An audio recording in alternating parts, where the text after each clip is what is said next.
Well, joining us back again is actually Gerald Celente. He's the director with Trends Research Institute.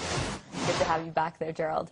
Now, we were discussing with our audience before we took a break the unemployment benefits issue, the rising foreclosure crisis, which is still insinuating, could put the U.S. on a path for a more European system. Do you foresee that? No. What's the European system? That's breaking down as well.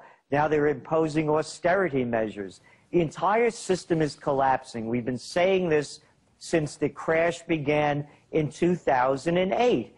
They're only trying to pump it up with stimulus money, and it's not working. So we're going to see more unemployment. There's no way that they can keep the system afloat by just dumping more money into it. The debt levels keep rising. That's why you have the problems in Europe. The same problems are hitting in the U.S. Gerald, why do they keep doing this then if nothing's working, if the system seems to be failing on both the U.S. and European side? Why are they continuing to propose these stimulus packages but also austerity measures? Is that going to do anything, and are the people benefiting from them?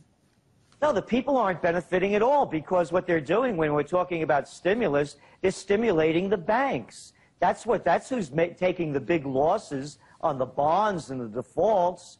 So the burden's falling down on the people to pay for the losses of the too big to fails. So they're just perpetuating the system, and it's not working. It's failing, and it's in front of us all, whether it's Romania, Hungary, Greece, Spain, Portugal, Ireland. How much more proof is needed? Gerald, it's not working. You know, as this is happening, and as you're watching around the world, as everyone is, there's probably going to be a very popular unrest here in the United States as these unemployment numbers go up and as people continue to seek money from the government. So what do you think the government here in the States is going to do to subdue any kind of unrest that could spark as a result of this stuff?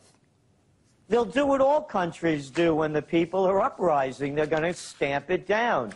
We're looking at Workers of the World Unite 2.0 and Off with Their Heads 2.0. The people are fed up. They're being forced with austerity measures to pay off for the losses of the too big to fails. So the government is in, as we've said before, the merger of state and corporate powers is called fascism. And that's what you're going to see. What happens when the crowds get out of control? Look what fascist governments do. Well, that's a take on fascist governments from Gerald Celente. He's a director with the Trends Research Institute.